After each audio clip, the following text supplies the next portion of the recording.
किराएदार बेटा। उठ जा नालायक, सुबह के 8 बजने को है, तुझे एग्जाम नहीं देना क्या? थोड़ी देर और सोने दीजिए ना पापा। तू उठता या फिर मैं तेरे ऊपर पानी फेंकूं? रोज गधों की तरह सोता रहता है, पेपर की कोई टेंशन ही नहीं है। और एक हमारा समय था जब हम पेपर में फेल होने के डर से रात भर पढ़ा करते थे, सो ही नहीं पाते थे। तो क्या आप उसका बदला मुझसे लेंगे? मैं 15 मिनट बाद उठ जाऊंगा, आप प्लीज जाइए, मुझे डिस्टर्ब मत कीजिए। इतना कहकर रौनक रजाई ढककर फिर से सो जाता है। तू वैसे नहीं मानेगा, रुक मैं अभी पानी लेकर आता हूँ। बस फिर क्या था, इतना कहकर वो भागते हुए बाथरूम में जाते हैं और पानी की एक बड़ी सी बाल्टी लाकर रौनक के ऊपर फेंक देते हैं। पानी पड़ते ही रौनक झट से उठ जाता है। ये आपने क्या किया पापा? अब तू उठेगा नहीं तो यही करना पड़ेगा ना। वैसे थैंक्स डैड, आपके कारण अब मुझे नहाने की भी जरूरत नहीं पड़ेगी। चलिए अब आप माँ से बोलकर मेरे कपड़े निकलवा दीजिए, तब तक मैं ब्रश कर लेता हूँ। वैसे कल ना आप एक काम और करना, नहलाने के साथ साथ मुझे ब्रश भी करवा देना। ये ब्रश करने में ना मुझे बहुत आलस आता है। रौनक की बातों से अरविंद का मुंह खुला का खुला रह जाता है। वो अपनी पत्नी कमला के पास जाता है और रौनक की हरकतों के बारे में बताता है, जिसे सुन उसकी पत्नी हंसने लगती है। तुम अपने बेटे को समझाने के बजाय हंस रही हो। रौनक बच्चा है, धीरे धीरे सुधर जाएगा, आप क्यों उसके पीछे पड़े रहते हो? अभी नहीं सुधरेगा तो कब सुधरेगा? 10वीं क्लास में है रौनक, वो अब कोई बच्चा नहीं रहा। अरविंद की इतना बोलते ही वहाँ रौनक भी आ जाता है। क्या डैड, मैंने आपको एक काम दिया था, वो भी नहीं हुआ आपसे। अरे क्या हुआ बेटा? माँ, मैंने डैड से बोला था कि वो आपको बोलकर मेरे स्कूल की यूनिफॉर्म निकाल दे, लेकिन मेरे पीछे पड़ने के अलावा इनसे एक काम ढंग से नहीं होता। देख रही हो कमला, देख रही हो अपने लाडली को? अरे आप चुप रहिए जी। चलो बेटा, मैं तुम्हें कपड़े निकाल कर दे देती हूँ बस। ऐसे ही साल पर साल बीतते जाते हैं, लेकिन रौनक के रवैये में कोई बदलाव नहीं आता। वो पहले से भी ज्यादा आलसी और पूरी तरह अपने माता पिता पर निर्भर हो जाता है। 2 साल बाद पता नहीं कहाँ गायब रहता है पूरे दिन, अब तक तो आ जाना चाहिए था। अरे आप इतनी फिक्र क्यों कर रहे हो उसकी? दोस्तों के साथ खेल रहा होगा, आ जाएगा अभी। ये कोई टाइम है खेलने का? 10 बजने वाले हैं, इतनी रात में कौन खेलता है? कमला कुछ कहती उससे पहले ही रौनक वहाँ आ जाता है। मम्मी जल्दी से खाना लगा दो, बहुत भूख लग रही है। तुम्हें तब तक खाना नहीं मिलेगा जब तक तुम बता नहीं देते कि इतनी रात गए कहाँ से आ रहे हो। ओ प्लीज डैड, अब आप इसी पे प्रद्युमन बनकर मेरे सर पर बंदूक लेकर मत बैठ जाना। अपनी फालतू की बकवास बंद कर और बता कहाँ से आ रहा है। माँ अब समझाइए ना डैड को। बता देना बेटा, इनको भी तसल्ली हो जाएगी। आप बोल रही हैं तो बता देता हूँ, मैं दोस्तों के साथ मूवी देखने गया था, इसलिए देर हो गई। तो इन सब चीजों में मेरे पैसे उड़ाता है? कभी 1 रुपया कमाने के बारे में सोचा है तूने? जब देखो हवा की तरह पैसे उड़ाता रहता है।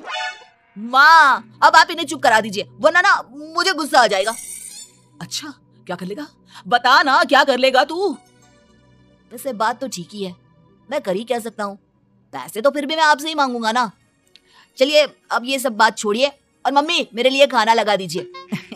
अभी लगा देती हूँ बेटा। मैं बता रहा हूँ कमला, एक दिन ये ऐसे ही बिगड़ जाएगा।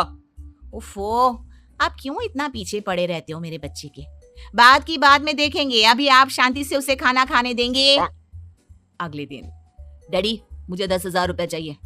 हाँ? अब इतने पैसे क्यों चाहिए तुझे? डैड आप बिना सवाल किए कभी पैसे नहीं दे सकते क्या? जब तक तू बताएगा नहीं तुझे पैसे भी नहीं मिलेंगे। अरे अब आप अपने बेटे को पैसे भी नहीं दे सकते? नालायक, तेरी उम्र के लोग नौकरी करते हैं और एक तू है जो नौकरी करने का नाम ही नहीं लेता कभी। आप लोगों के होते हुए भला मैं नौकरी क्यों करूं?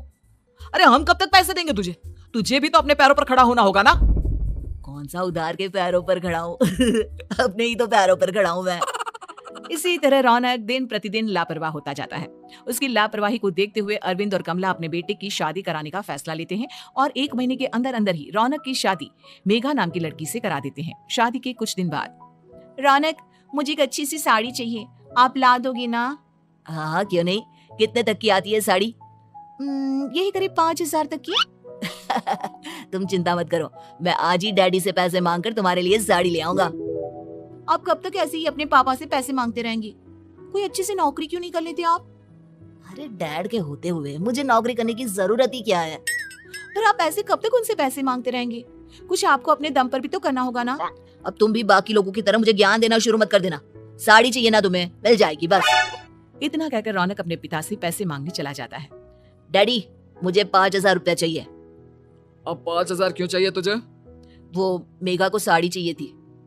अरविंद आगे बिना कुछ कहे चुपचाप उसे पैसे निकाल कर दे देता है। कुछ दिन बाद तुम्हें नहीं लगता कमला, रौनक हम पर पहले से भी ज्यादा डिपेंड हो गया है? मुझे तो अब उसके भविष्य की चिंता होने लगी है। कल को हमें कुछ हो गया तो वो क्या करेगा? काश तुमने पहले ये सोच लिया होता तो आज हमारा बेटा इतना लापरवाह नहीं होता। तब मुझे कहाँ पता था कि मेरा लाड प्यार उसे इतना बिगाड़ देगा कि वो इस हद तक लापरवाह बन जाएगा।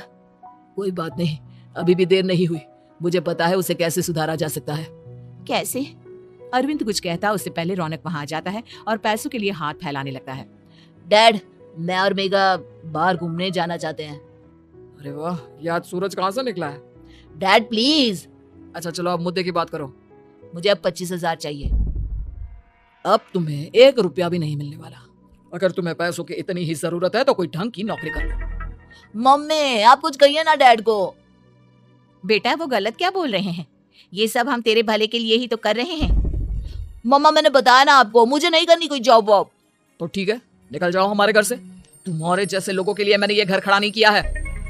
जितना ये घर आपका है ना उतना ही मेरा भी है। मैं कहीं नहीं जाने वाला। जाना तो पड़ेगा ही तुझे, क्योंकि अब मैं तेरा कोई भी खर्चा नहीं उठाने वाला। ठीक है मत उठाइए मेरा खर्चा, मैं अपने दम पर भी जी सकता हूँ। तो बेशर्मों की तरह अब तक यहाँ क्यों खड़ा है? अपना सामान ले आओ, निकल जाए यहाँ से।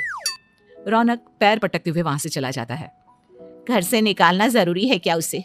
बिना पैसों के कौन रखेगा उसे किराए पर? अगर उसका भविष्य सुधारना है तो हमें अपने दिल पर पत्थर रखकर ये कदम उठाना ही होगा।